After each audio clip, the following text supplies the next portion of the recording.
Hello. So today I want to show how I basically styled this dancing hemoglobin that I show at the beginning. So first things first, go over to Thingiverse, and I specifically selected this oxyhemoglobin that was created by Vosslab. Go over to that user if you want to check out the rest of the stuff that's posted over there. But I chose this one specifically because there are individual parts to this model. There's a part 1 and part 2 that you need to download an STL file so that I can apply different materials with and have a little more fun with later on in this tutorial. So another website that I used for this particular project was Coolors, where it's basically a color palette generator. So you can either use the random color generator and lock your different colors that you like and then create your own custom palette for composition and for creating your color scheme later on. Or you can go and search up different generated palettes and export them for your own personal use. So I just looked up one that had red as a main color and had 4 different colors all included that reminded me specifically of hemoglobin and of blood.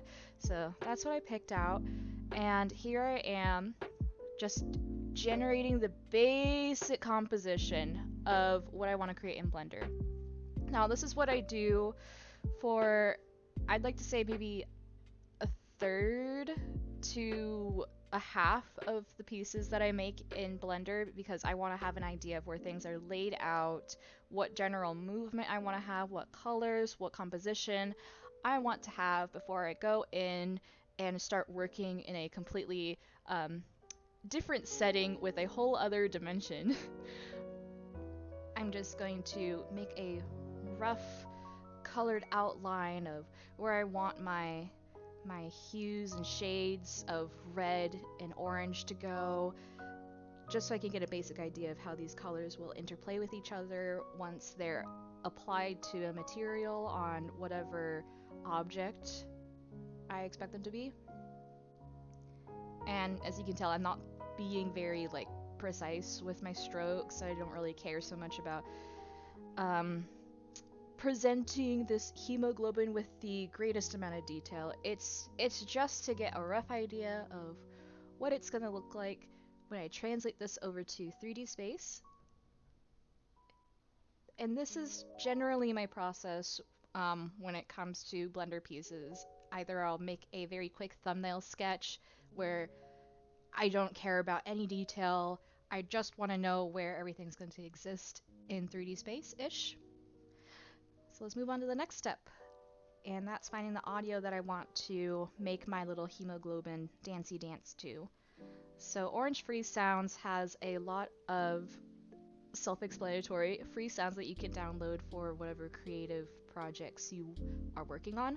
You need to definitely check the description to see what the copyright licenses are for your specific use.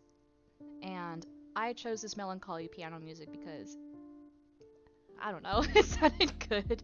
I don't have any other criteria. This particular one's by Alexander Blue. So if you're interested in it, yeah, definitely go check it out. So just download that as a free MP3. Alright, so let's open up a new Blender project. And I'm actually not going to delete the default cube because I'm in a silly, goofy mood. We're just going to go over to Edit Mode, Face Select, and select all of the faces except for the bottom one. Just delete all those guys because I don't really need them. Drag up the bottom plane and enlarge it a heck ton. This is just going to be the floor of the composition. And I'm going to create the wall by going to Edge Mode and just extruding this edge over here just in the Z direction.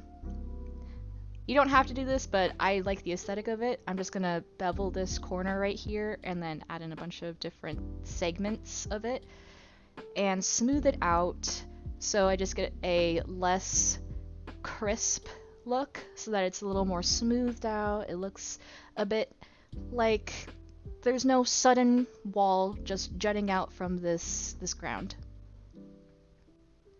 So just shade that smooth, and I'm going to change where the camera is facing so that it mimics what my mock-up looks like, basically. Make sure it doesn't clip through the ground. And I'm going to import both of the STL files that we imported earlier. Gonna scale that down a lot. And then I'm just gonna orient it a bit, just move it around until it basically mimics the mock-up that I made earlier.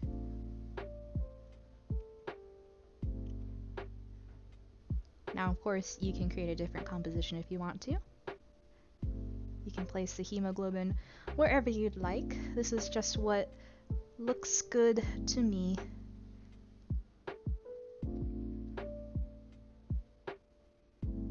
And here I am just selecting both of the models and shading them to be smooth, because that's just the look that I like. I'm going to drag down an extra menu over here and have it go over to Image Viewer. And I'm going to import the color palette that we downloaded earlier and go on over to Shading Editor. And I'm going to switch on over to Cycles because I want to be able to see how this all looks in the final rendering engine.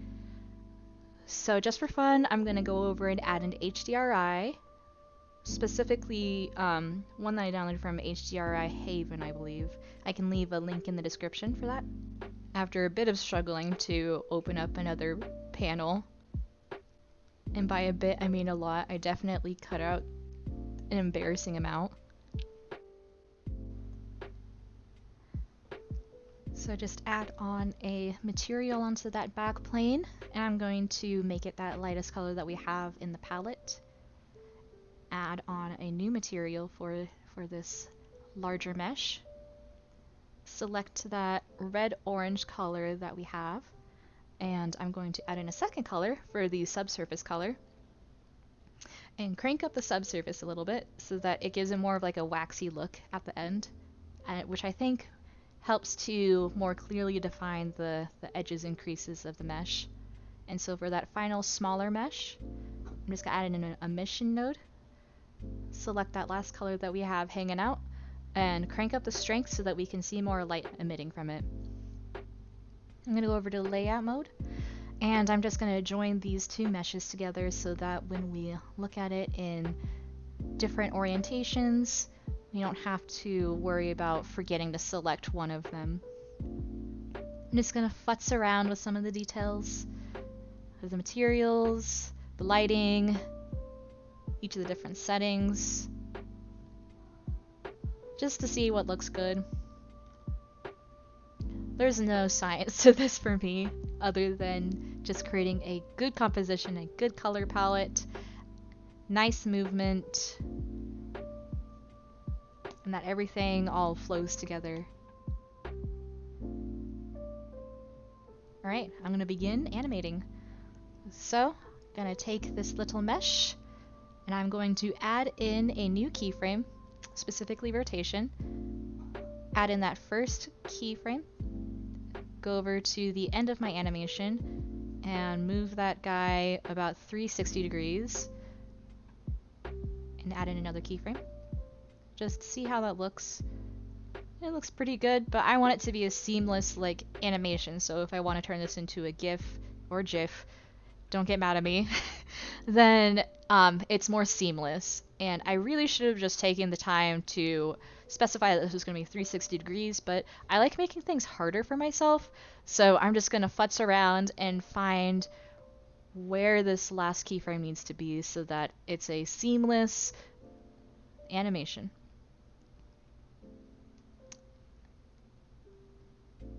And I'm gonna go navigate over to Graph Editor and select Y Euler Rotation.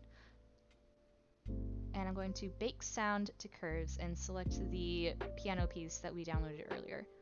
And oh no, I forgot that it only applies where your cursor is, so move that over to frame 0. Try again. And there we go. We got a jittery little hemoglobin. And it's moving too much for my tastes, so I'm going to add in an envelope and adjust the reference values until I find a look that I like. And much like other things in Blender, there's no science to this for me yet. I just messed around with the different values in the modifiers tab until I found a look that I generally liked.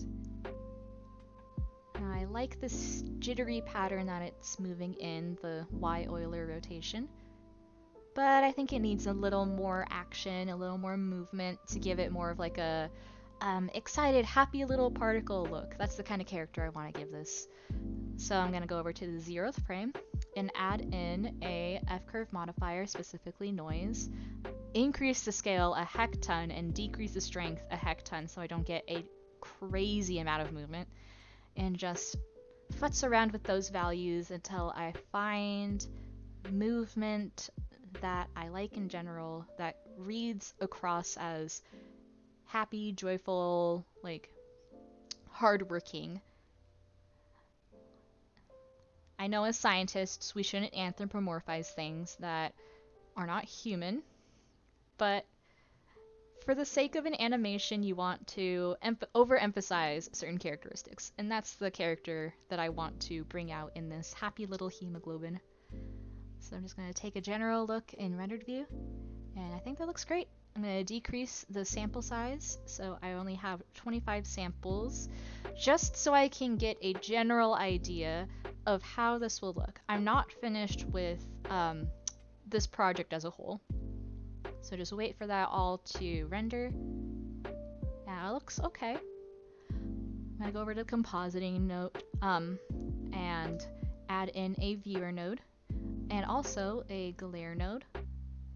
Put that in between composite and render layer, and that is a little bit too much shine for me personally, so I'm going to adjust that over to fog glow because I think that glare will read the best in this context. And I noticed that the background looks a little too bright for me for this particular scene, so I'm going to go over to the world settings and decrease the background strength to about 0.5. I think that looks a lot better. So I'm going to let that test render again so I can see how this will likely look when it's more animated. And here we got it. A darker space that allows for the emission to stand out a lot more. And I'm pretty content with the movement. I'm pretty content with how this looks overall. Just name it, put it in a folder named Hemoglobin, something simple, something easy to remember, and just tell it that's where it's all going to save. And then just render, and